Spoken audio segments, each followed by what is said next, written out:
Two Hats family, welcome back to the Two Hats podcast, a community supervision, community corrections, probation, parole, pretrial services, juvenile probation focused podcast. I am Chris, the tactical probation officer, and this is my wonderful co-host. It's Brittany, your favorite PO. And we are back with episode number 7.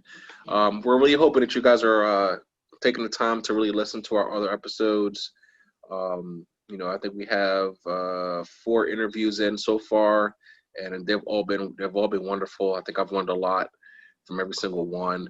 Our first 2 were kind of more introductions into the podcast, but we're definitely growing, and we definitely appreciate all you guys' support. So definitely make sure you guys like, share, subscribe to the podcast. We're also on different streaming platforms, including Spotify. So definitely, if you guys want to check us out on there too, that'd be great. So for today's episode, we got some questions that were sent to us in our direct message, and we wanted to kind of go through some of those questions with you guys. And the topic was, ask a probation officer. So what kind of questions do you want to ask a probation officer? I got a bunch of questions. Brittany, how about you? Oh, I'm always getting inundated with emails and DMs. So yeah, let's get into it. All right. Yeah, it's like, a lot of people have questions about what we do because we are that redheaded stepchild, that half social worker, half police officer. So definitely a lot of people are really interested in the field. So one of the first questions I got was, how do you deal with the stress of the job? I'll let you start. You know what? That's a very, very good question, because this is a stressful job. You're going to have days where you just want to pull all your hair out, and you have to be able to cope with that, because that's just the reality of the job. So for me, I find that on those off days, you have to really take time out to do what you enjoy, whether that be family, whether that be going to church, whether that be going to the gym, or whatever. Take those off days as off days. Don't sit at home and think about, oh, I have to do this on Monday, or I got to do this on. No, you need to take those off days as time for you, because believe it or not, you are more important than them offenders, okay? What you think, Chris? Give me your feedback. How do you deal with it?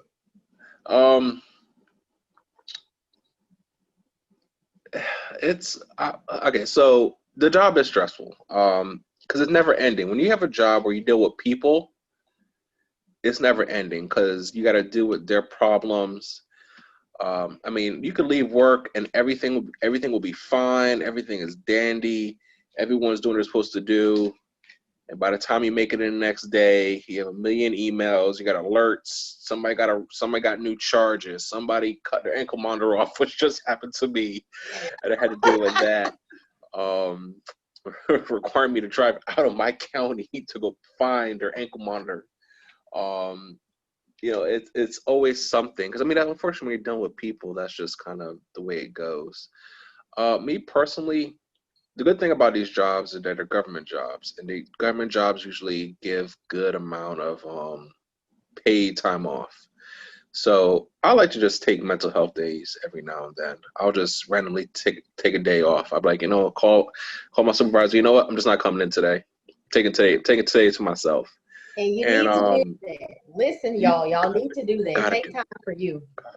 Gotta do it. I just enjoy. I got 4 kids, and they're everything to me, and I just enjoy being home with them. I'm a homebody, man. I could just sit at home, all of us cuddle on the couch, turn on Netflix, and just watch something like that. That is wonderful to me.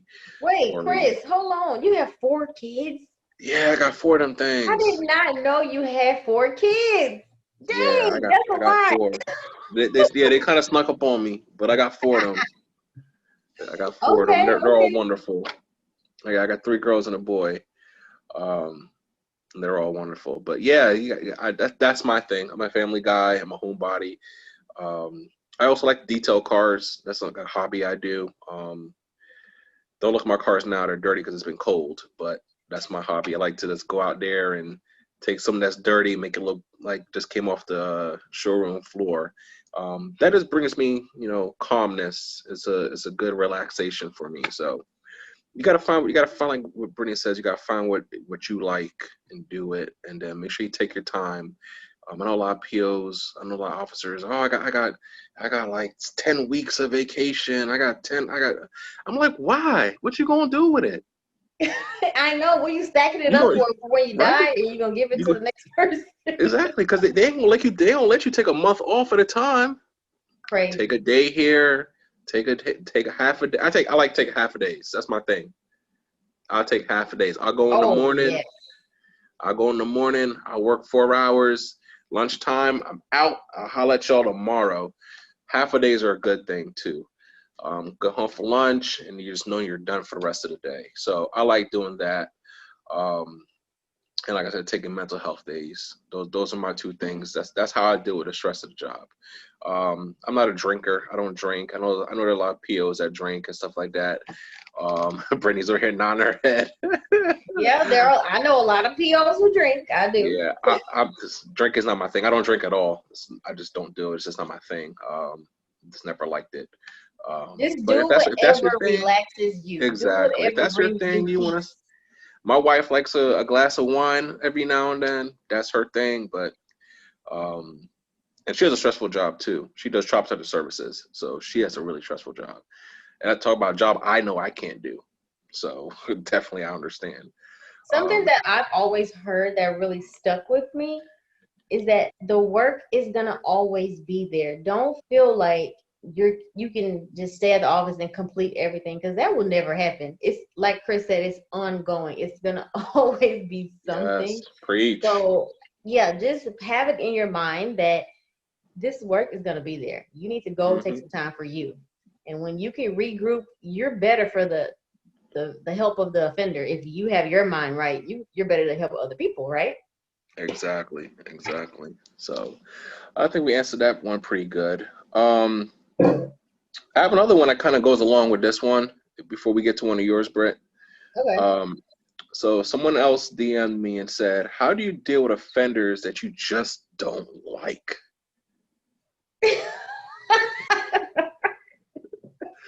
You know what? Oh, Yeah, I got a question that will piggyback off that as well. But Chris, I'm gonna go ahead and let you dive into that first because I feel like you have a bit more experience than me. oh man, it's. I mean, we're all human. There's certain people that's kind of rub you the wrong way. I don't try to like judge people based on what their offense history is. But there's just people, their personalities, whether they're obnoxious, whether there's just people that are just needy. I had offenders where, I mean, they literally call you 2, 3 times a day, and they're like, "Oh, I just want to let you know I'm going to the store." I'm like, I don't care. Go to the store. You are not on curfew. You're not on ankle monitor. You can go to the store if you want to. Oh, I just want to make sure you know, because in case you pop up, listen. It's called a pop up. If I pop up, you ain't there. It is what it is. I'll try. I'll pop up again. You know what I'm Yeah. saying? But you don't gotta call me and let me know every second of your day. But I've dealt with people like that, especially back in juvenile. I've had a lot of parents that would always call me a lot, like, "Oh, I just want to let you know I'm taking little Johnny to the store," or, "Oh, we're doing this, we're doing that." I'm like, okay, do it. It is what it is. Um, and of course, you get those offenders. There are some offenders that they will purposefully try to push your buttons. Especially the parole ones. People have been in prison because it's a game. It's something they used to do with the COs, the correctional officers, when they were in, and they kind of just carry it over to their probation officer when they get out. Hey, I wish you guys could see Brittany's face right now because she is like, "Yep." I'm sure she's probably dealt with a couple of them like that.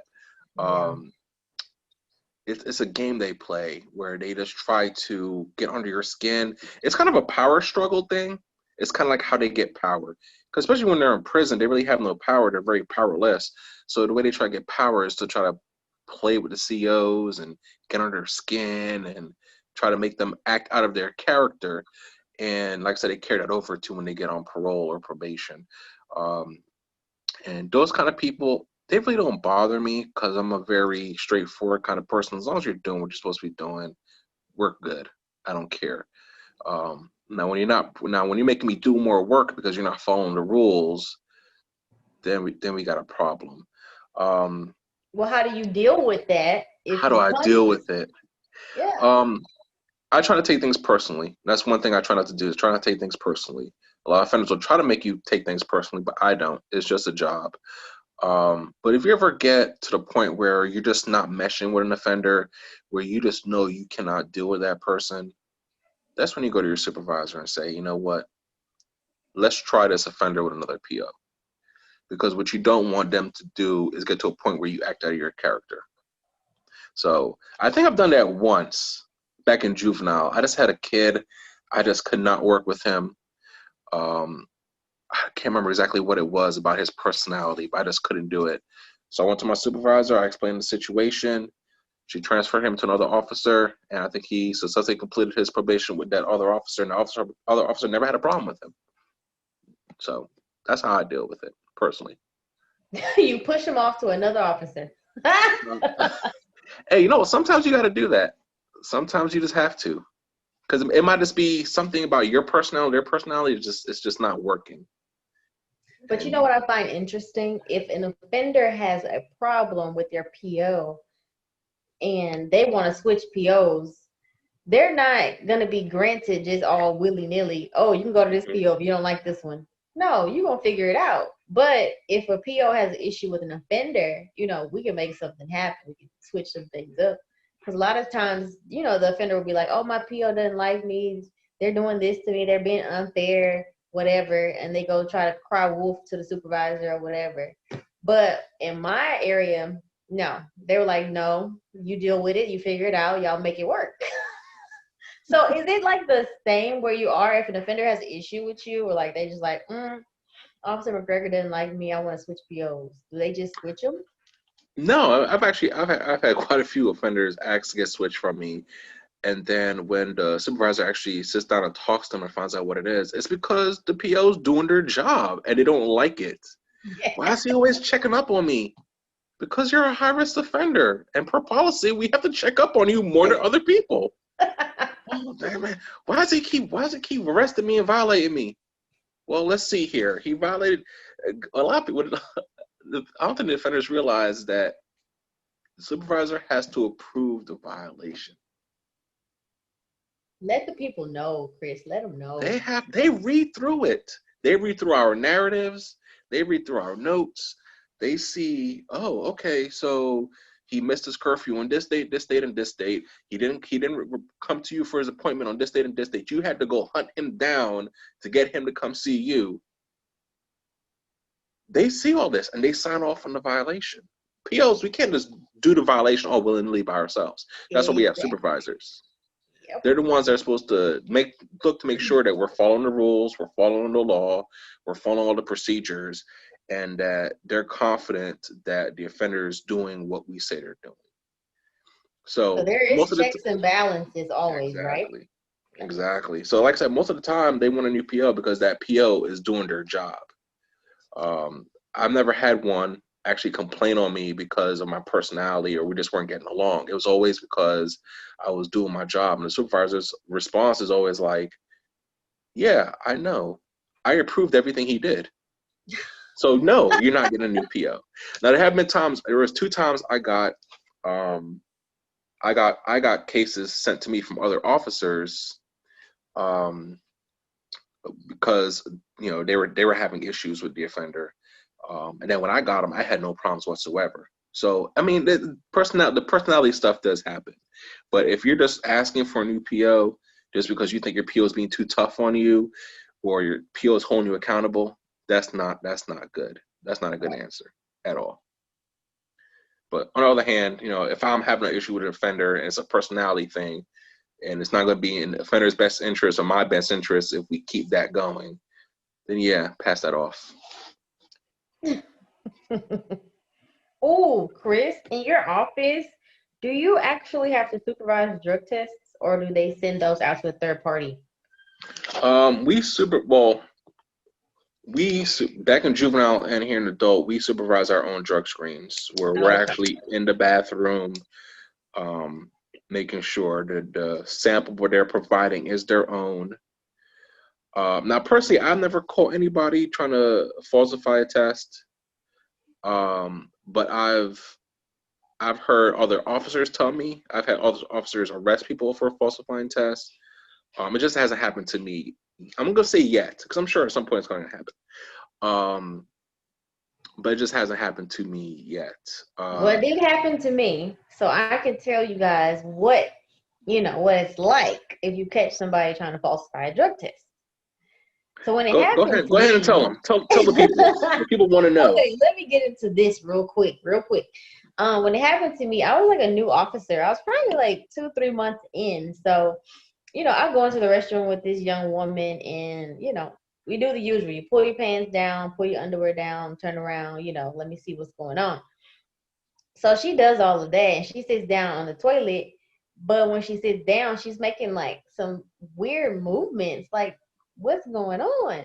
So as you're supervising the test, the person is supposed to like have their private area in like full view so the officer can make sure there's nothing going on. Okay. So instead of her letting me see the business downstairs, she had her hand down there trying to like almost cover it. I'm like, okay, what are you doing? No, you need to move your hand. And so after like 1 or 2 minutes of her just doing these weird movements, I heard like a splash in the toilet. So, oh God. I'm like, wait, did this lady like do the number 2 or like what's going on? So I asked her to stand up and then the lady starts crying. So I already knew it was a problem. So I look in the toilet. I asked her to move away from the toilet. I look in the toilet and there's a condom in the toilet. And she's already in tears. So she already knows she's been caught. Okay, so that wasn't from the night before, huh? I hope not. No. But later on, after talking to her, calming her down, she admitted, she was trying to fake the drug test. And yeah, she got arrested. But it was really scary for me because it was like my first time seeing that. And like I said, I was a new officer. So if anybody goes through something like that, you always notify a supervisor, get a second pair of eyes to see what it is that you think you see. And you write it up. You write a report. You write everything that happened. See here where we are, actually back in Pennsylvania when I was a juvenile officer, it's actually a crime. It's actually a misdemeanor to try to falsify a drug screen. And here too, it's an arrestable offense. It was. We had to call law enforcement to arrest her. We had to we kind of detained her until they came. But do you guys make your arrests, right? We make our own arrests. But like I said, I've never dealt with it, but I've heard of people having Wizinators. I don't know if you've ever heard of that. That's So for it the looks men. like, yeah, for men. So when we do, like kind of like what you were talking about when you do drug screen, where you have to see the private parts. So we do it. For men, we call it D in the cup. You got to see the D in the cup, right? So, Yep. and they have made these things called Wizinators, and it's basically a fake penis, but it's like attached to a little hose with a bag that they usually like tape to the side of their leg, and then they like squeeze the bag and it comes out the little fake penis. So like I said, I've never caught somebody with it, but I know I've heard of officers catching people with that before. I've heard of people having squirt bottles. Let me see. I haven't heard the condom thing before yet. But usually the squirt bottles and the Wizinators are what I've heard of. Or what you'll get, I actually had this back in juvenile with a juvenile that was a very heavy heroin user. I went to a school one day, saw him at school. I think it's probably about half an hour before school let out.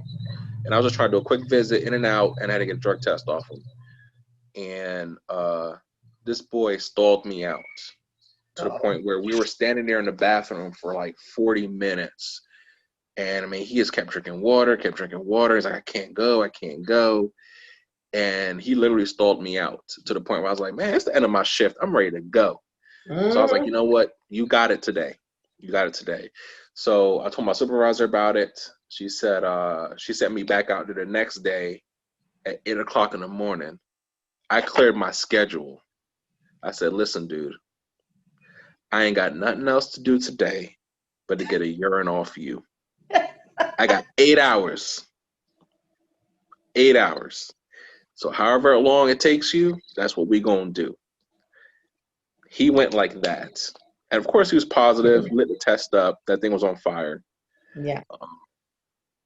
And and he admitted, he was like, yeah, he's like, man, you don't understand how bad I had to go yesterday. And I was holding it so bad, but I didn't want you to catch me. I was like, man, listen, dude. That is I another understand. thing. If you are in a county where you have to supervise your own UAs, they will try to stall and stall and stall Mm-hmm. if they know they're going to be positive. So just keep in mind that, like Chris said earlier, it's not personal. They just don't want to get caught. Yeah. And chances are, unless you're constantly popping dirty, I mean, if you chances are you're probably not even gonna get arrested. You probably wouldn't even get violated. You probably get a talking to the first time. Second time, they'll probably do a substance abuse assessment, refer you somewhere, go get an assessment. Third time, did you start your classes yet? Now we start getting to 4 and 5, man, you might gotta go sit down for a little bit because clearly you got a problem. And But that's one thing something though that is I need to talk about. hmm? That's important to talk about because a lot of offenders think, okay, this first time that I test positive, I'm going to jail. That's what they think in their mind. So as an officer, I feel like it's important to reiterate to the offender, we're not here to send you back. We're here to help you out. So it's in your best interest to tell us the truth, to avoid all of this, wasting my time doing Yeah, this drug test if you already know what's going on. exactly. And we want to help them. That's why we kind of got into this job. Um, I'm really big on getting people into treatment. If I can get you into treatment and you're doing well at it, I'll give you chances. I'll work with you. I am right now I'm a drug court officer and I have a lot of experience working with drug addicted offenders. I was actually a drug and alcohol counselor prior to becoming a probation officer. So I have a lot of experience with that. And I understand addiction is a disease. I understand it's hard. I understand stopping is hard. But at some point you gotta take responsibility for your own self. And you gotta make that decision. I feel like we're getting off topic. But in drug court, they actually have mouth swabs. They do mouth swabs, drug screens, Oh, wow. and yeah, they put them under the tongue. It collects all the saliva, gets really wet, and then it tests it that way, or they can send it to the lab. So I actually have been doing less drug tests since I'm in drug court. Since the actual drug court program drug tests them very frequently, at least once or twice a week. So I only do like pop-up tests every now and then. Um, if I have a suspicion or something. But I've actually been doing less drug testing as a drug court officer than as a regular officer. So, I kind of have two questions. I kind of go hand in hand a little bit. Okay. I think it's a good question. I'm gonna have you answer this one first. All right, go So ahead. someone sent me a message saying, I want to be a probation officer, but I don't want to carry a gun.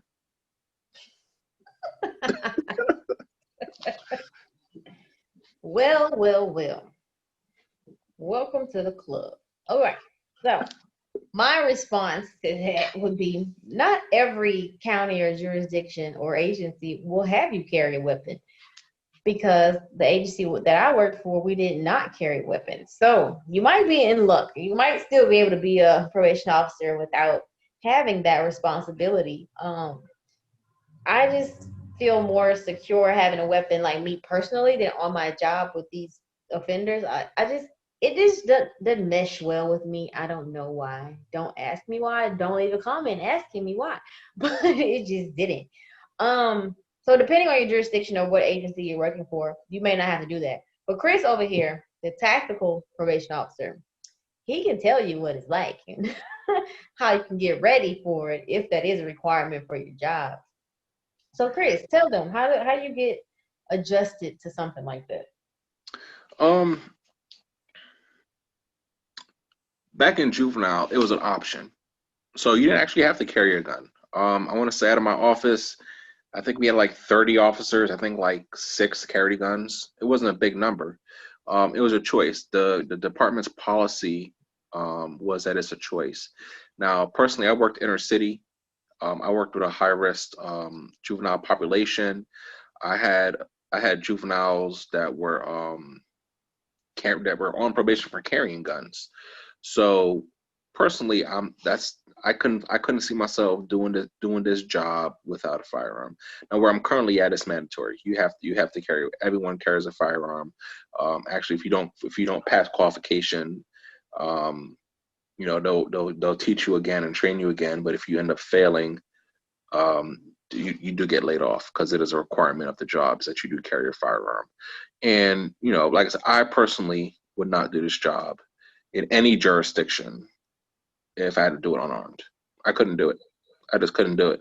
I mean, you're going into people's houses, you're dealing with people that are on probation for violent crimes, armed robberies, assault with a deadly weapon, um, robberies and burglaries and all these kind of different crimes. And they have guns. They have access to guns. You know what I mean? I don't see it as I know some people see it as a power thing. It's not a power thing to me. Honestly, I carry this thing every day, but it's not a power thing. It's a tool, just like everything else on the tool belt, and that's how I do it. But I just find it funny that you're really big on carrying your gun when you're not at work, but you want to carry one when you're on work. How does that work? Like I don't I understand. have Like I don't no understand the idea. thoughts. Off duty, I I'm have strapped up. no At work, nah, I can't do it. nope. Nope. Because I just feel maybe I feel as though I'm just here one on one with these people, and I don't want to be like overpowered or something like that. These people, believe it or not, when these people come to your office, okay, sometimes it is a little bit tense. It is a little, you feel a little bit apprehensive. Well, I did at least. I don't know about Chris, but I can't speak for everybody else, but I did. When you go through their criminal history, when you first get an offender on your caseload, you look through their criminal history, you see, oh, this person's been arrested for this, they've been to jail this many times, they've been to prison this many times. It's like, ooh, okay, hold on. And you feel well, I felt some type of way. I just wouldn't feel comfortable with a firearm being right there with them. And then when I go out to their house, I mean, I don't feel like it's a place where I need to have a weapon. I don't it's not like a combative situation to me. I feel like in Kristen's situation is a little bit different because, you guys go into their house and do searches and all this type of stuff. But we didn't have to do that. It was more of a, hey, how you doing? Did you cut your grass today type of thing. It was not something that was it wasn't a combative thing. So I didn't feel like it was necessary, nor did I feel like I wanted to do it. So I'm glad they didn't have it. Because if they had it, a requirement for you to carry a weapon, I probably would not have taken the job, to be honest. Wow, that's big right there. Yeah. Really? So if it was a requirement, you wouldn't have taken it. Nah. I'm more of a counselor, psychologist type of person, not a law enforcement officer. Definitely a 2 on the 2 hat scale. Yeah. For sure. That kind of goes down to what the agency's philosophy is. Where I'm at, and even back in PA, we were sworn law enforcement officers with the power of arrest. And when you have the power of arrest, comes the use of force. And when you have to use force varies all the way from officer presence all the way up to lethal force. So yeah, I mean, I definitely understand. It's a mindset thing. It's a philosophy of the department. But I mean, I wouldn't say if you're a person who don't want to carry a firearm, that's fine. Look around. You will find departments where it's not a requirement, where you And don't that have kind to of make arrests. I'm sorry, Chris, but that kind of piggybacks off of a question that I got that I want us to talk about. Go ahead. What happens when you see an offender in public when you're off duty? Like, people want to know, like, oh, if I see my offender over here at Walmart, what am I required to do? Not a damn thing. Listen, when I'm off the clock, I am off the clock. And I personally, I carry off duty. we're allowed to do that as probation officers in the state. Even back in PA, we didn't need a concealed carry permit in order to carry off duty. As long as you had your badge, you can carry. So I'm usually you see me, I'm strapped. Just whether you see it or not, just know that thing is on me. You know what I'm saying? Eminem, I can't dance. I got a pistol in my pants. You know what I mean? That's me strapped up at all times. But I mean, I've actually ran into a couple of offenders in the community, and honestly, I don't say nothing to them. They don't say nothing to me. We just keep it moving. I think one time, one time I had a guy roll up on me and he was like, "Hey, how you doing?" I was like, "I'm good," and I just kept it moving. You know what I mean? Especially if I'm with my family. I ain't got nothing to say to you. You ain't got nothing to say to me. You know what I'm saying? Now, come Monday morning at 8:00, then we back on the clock. But when I'm off on my free time, it's my free time. How about you, Bert? You ever run into any offenders in the community? Yeah, I have. I go out to eat. I see them. They work in there. I've been out to downtown after hours. I've seen an offender. Mind you, they have curfew. Well, this person had curfew, so that's a violation. Which brings me to another topic. What if they're committing violations, so to speak, and you see them in public? What are you to do then? From my experience, you have to write that up. You have to put that in a report. I wouldn't say make contact with the offender because that's not what we were required to do. But if I see them and I see them committing some violation, then that we will be required to write that up, and that's you can use that in court. I saw this offender on this date, this time, doing this. That's something that you do have to take account of. So what about you? If you see an offender out in public and they're in violation, what do you do? That's a good question because I mean, our policy procedure is over 400 pages long. I'm not going to sit here and say I know every single thing that's on every single 400 page of our policy, but I've reviewed it enough because I like to be pretty up on policy, what I can and can't do. Because I mean that's just job security. Because if you break policy, that could be your job. But I don't remember ever seeing anything in policy that says that if we see an offender breaking the law while we're off duty, what we have to do about it. I don't remember ever seeing that. So if you were to see an offender breaking the law or in violation, what would you do? Honestly, it all depends on what the situation is. If I'm, in by myself on the way to the store or something, honestly, I probably wouldn't do anything. Honestly, just me personally, I probably wouldn't do anything. Now, if I saw an offender that I knew I had warrants for, out and about, and I'm off duty, I'm in my POV, my personally owned vehicle, and I'm by myself, I'm not with my family. I might hit that 911 real quick. Like, hey, this is probation officer, such and such. I'm off duty. I got a 1075 wanted subject at this location. Can you send the unit over? And I might stay in the area, try to keep an eye on him. You know what I mean, until he gets into custody. But otherwise, I'm not. Yeah, I'm not gonna confront you off duty. No. Nope. You got it. So there you go, POs. If you see an offender out in public, just mind your business. Exactly. Mind your business. Let me see here. So got another question here. Kind of goes along with the one about carrying a gun. Is why do probation officers have to dress and look like cops? Oh, that's a real strong question. Right. I kind of feel like there's a little undertone to that one. A little bit. Yeah. What did you guys wear? Like, what was your dress code? In my department, we were business casuals. So, Fridays we could wear jeans with a department, county, whatever, nice. Polo shirt. Must be nice. Yeah, but we didn't have to wear a specific uniform or anything like that. There was nothing that really said probation on our clothes at all, unless you wore your county shirt or your department shirt. Which nobody really had to wear that. You could wear that if you wanted to. Okay. So back in PA, we were I think we had to wear had to be some kind of cargo pants or Dockers type pants and either a button down shirt or some kind of collared shirt. You couldn't wear just like you couldn't wear a t-shirt.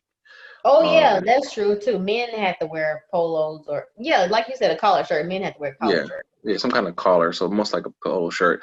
We did have uh polo shirts with the county seal on it. It said a county name and it said juvenile probation. We actually had to pay for those shirts ourselves. There was an embroidery shop that all officers would go to and get shirts made. I think it just had to be normal colors like black, blue, gray. You couldn't do like anything crazy like pink or lime green or anything like that. Oh, we could do that. Yeah, it just had to be it had to be like a neutral tone color shirt. Y'all were Um, boring. yeah, and then we also wore for the officers that were armed. We had these really thin. They're kind of like a barber's vest. You know those vests that barbers wear. It's kind of like that, where it zips up and front, up and down the front, and it had. Then we would embroider it with the county seal, county name, and juvenile Lord, do you have probation on it. pictures of that on your Instagram? Yes, I do have pictures on my Instagram. And the whole purpose of it is because back in PA we actually had to conceal carry all of our equipment. So we'd have our duty belt with everything, our magazines, handcuffs, OC spray, baton, firearm, but we had to wear something over it. We couldn't open carry; it couldn't just be out displayed. I think that was just what the judges wanted because I guess they didn't want it to be intimidating. Um, So y'all go I check went, out Chris on Instagram so y'all can see yeah, this the vest say tactical he comes. probation officer. Yeah, that's Yes. me. There's some underscores in there somewhere too. I think you start typing the technical probation officer, I think I come up. Um, or if you check out the Two Hats podcast IG page, I think I got a couple pictures up on there too. But here where we are now, we can open carry, so we look like cops. We're issued two shirts with our department with a embroidery of the of our department badge. It says probation on it. Now you don't have to wear those shirts. You can wear as long as it's a polo shirt or button-up shirt, you can wear that. But most people tend to wear those shirts just because they're given to us. They're free. Um, so yeah. And then of course we got our body armor and it says probation on it and all that good stuff. So why do we have to dress and look like cops? You don't have to. It depends on your jurisdiction. I'm sure Brittany could have went to work every day and never said anything that wore anything that ever said probation. You probably never know. Nope. She had this cute little badge she kept hidden on her at all times. Yep. um, but then my thing is, I go for, personally, I go for officer presence. So I want the offender to know that I'm the officer, you're the offender. I am a law enforcement officer. I do have the power of arrest. Um, so I dress the part. I wear body armor. I wear my body armor underneath my polo shirt. I think it looks more professional that way. I don't like the big outer carriers or the big words probation on it, and then you have all the attachments. You get your magazines here and your radio and your handcuff. I like to look professional. I kind of like to dress like kind of like a detective.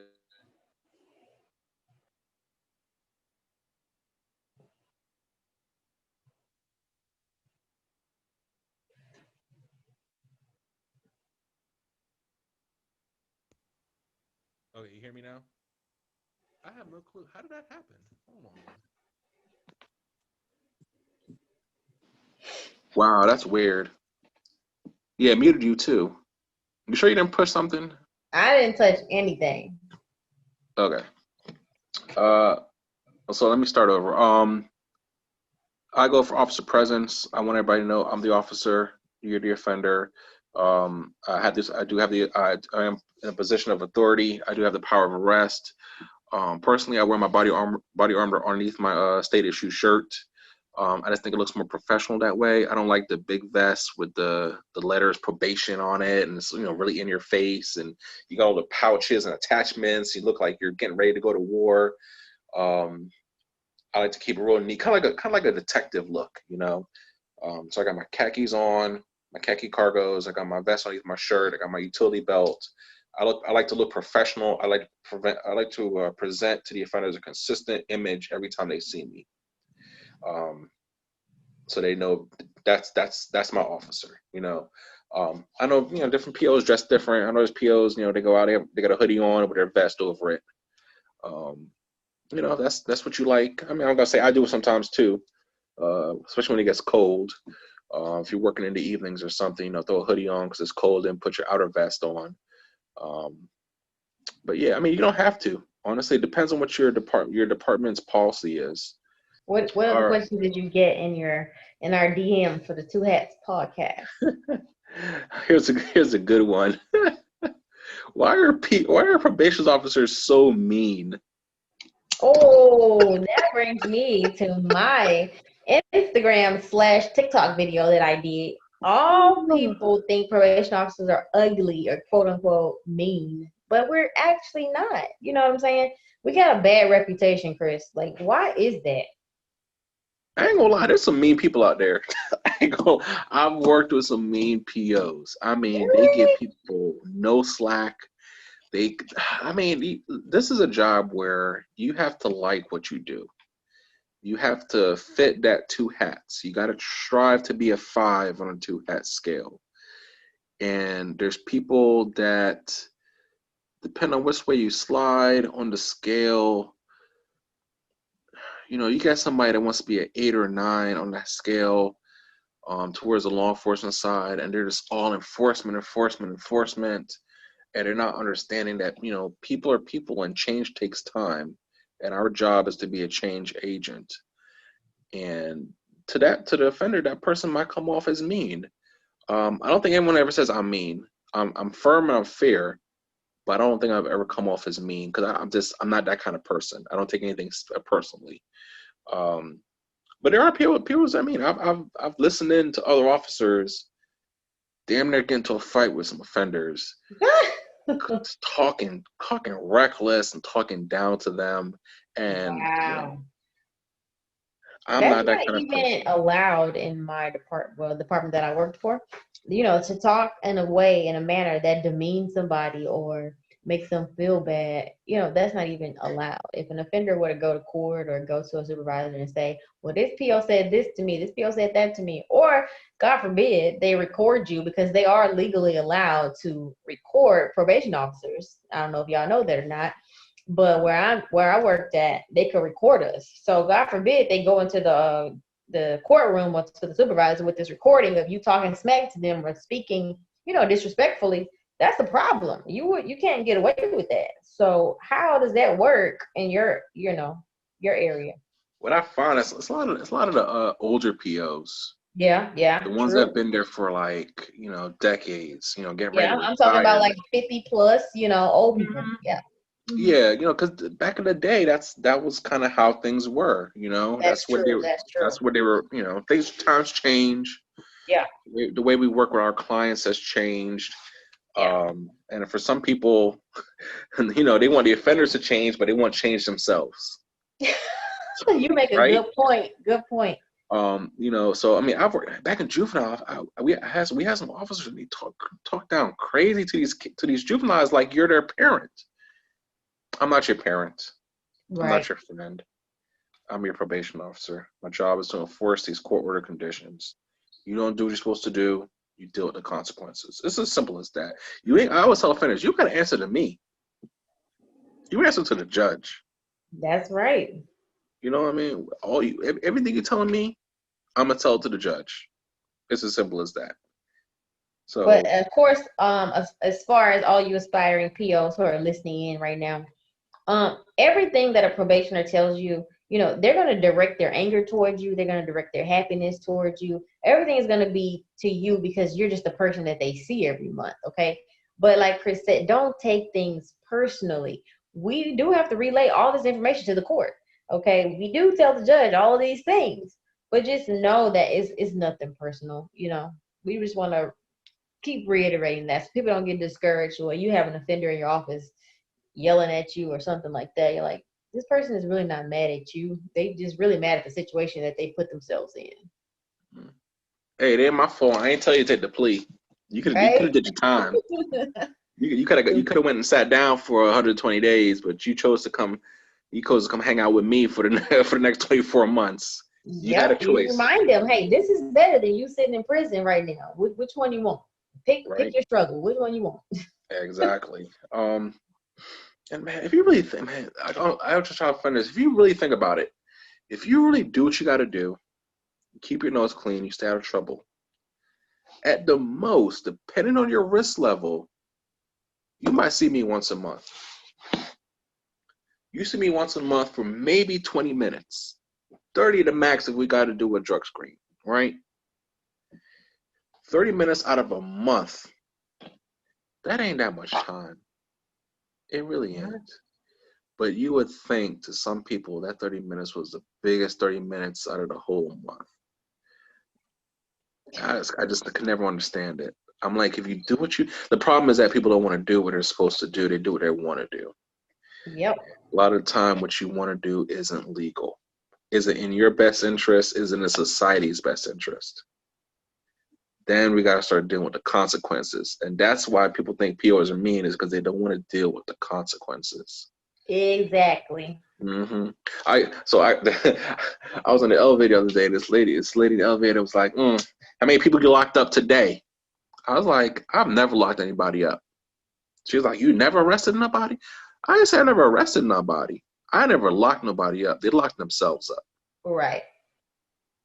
I'll never just take somebody and said, you're going to jail. It's always, man, you had all these chances and you really messed that up. And here we are. I need you to turn around, put your hands behind your back, spread your feet, don't move. Bend forward at the waist. Don't look at me, look away. Clack, clack. There it is. You know what I mean? And I've never had an offender be surprised. No, there's a difference between being surprised and being upset. I have offenders been upset, like, man, this is just not a good time. I got this and this going on. But it would never been a surprise. But didn't I tell you that if you kept doing XYZ, this was going to happen? Yeah, you did. Didn't I tell you if you came in, you tested positive again, you're going to owe me 3 days in jail? Yeah, you said that. It's just not a good time. Is it ever going to be a good time for you to go to jail? No. It's never a good time. So let's go ahead. Let's get this out of the way. Sit down, think about what you did, and we're going to try again when you get out. All right? That's the way I look at it. So, I don't know. I don't think I'm mean. I think I'm firm and fair, and I think that's what all POs should be. You should be firm. Exactly. You know, when you're dealing with people, you can't make everybody happy. So it is what it is. Mm-hmm. Firm and fair. You got one last question you got in the DMs for us to answer before we wrap up today's episode?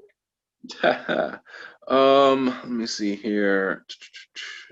See, this is an unfair question because I don't think you can relate. But it says, "What's better, working with adults or working with juveniles?" All right, yeah, Chris, let us know. Let the people know. I don't think either one is better. They're just different. Working with juveniles back in PA, it's a smaller caseload. We had all these different programs that the county pays money to send these juveniles to. The county will pay money for in-home counselors to go into home and work with the offender. They'll pay money for them to go to drug and alcohol classes. I mean, it's just ridiculous the amount of money they spend on these juveniles. They'll put them in juvenile placements for months and months at a time to get them, all kinds of help and counseling. But it's just an adult. It's more I can refer you to this drug and alcohol class, but you got to figure out how you're going to get there. You got to figure out how you're going to pay for it. You know what I'm saying? And they're juveniles, so that's hard. No, for adults. For adults who don't have a job or don't have, that's the support system. But in juvenile, the county paid for everything. So they were babies, basically. Yeah. But here an adult, man, you really got to pull yourself up by your own bootstrap. You got to figure it out. I mean, I can refer you to places and things like that, but you really got to put the effort in. Back in juveniles, we could contract for a company to come pick them up from their house and take them to counseling classes, pick them up from the counseling classes, and bring them back home. The county paid for it. You Well, don't get that's that. good. I wish You the don't, county paid for adults. you don't get that in adults. Oh man, you live on one side of the town and your counseling's on the other side of town, man, you better figure it out. Because if you miss those classes, that's a violation of your probation. So that I feel like that would be a pro to being a juvenile officer because there's more resources, right? It is a lot more Okay. resources. So The you don't have to condo do. is dealing with the families, the parents. Oh my God. I mean, I could talk for hours about working with some parents and how little Johnny is perfect and he can't do nothing wrong.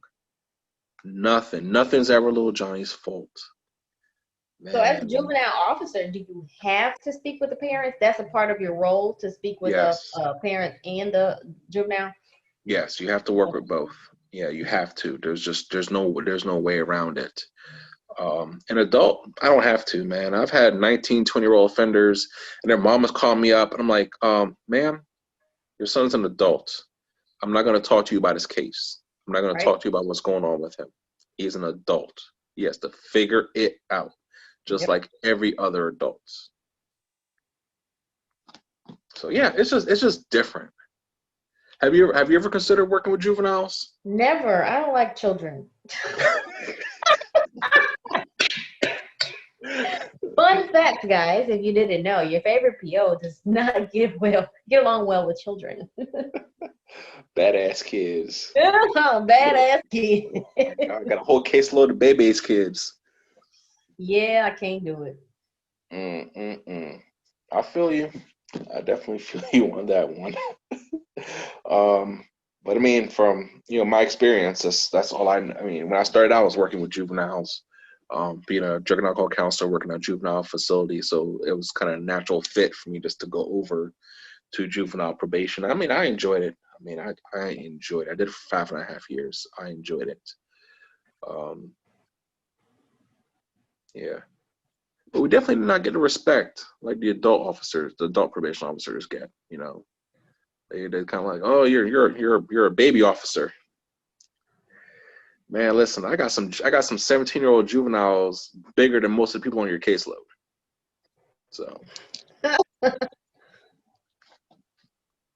I would never um, do juvenile. Is another reason why I would never do juvenile is because they don't get paid as much as adult. it depends. Back in PA, we were in the same union. We got paid the exact same. So, Oh, that's terrible. no, that's good.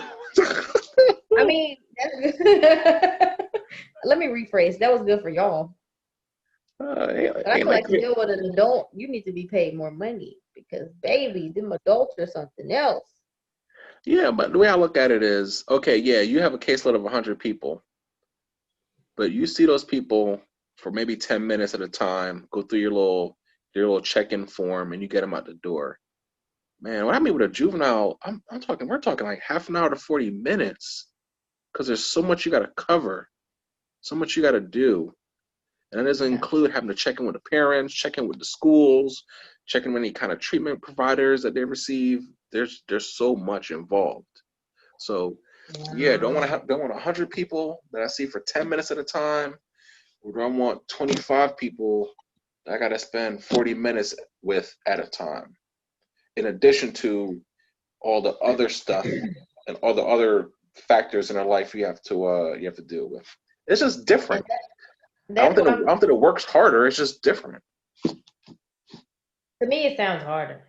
That's just me, y'all. Don't listen to me. Y'all do what y'all want to do. Okay. Oh boy. But hey, guys, I hope you guys enjoyed this question and answer episode.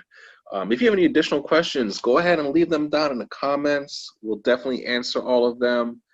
Um, Follow us on Instagram. I am at your favorite PO.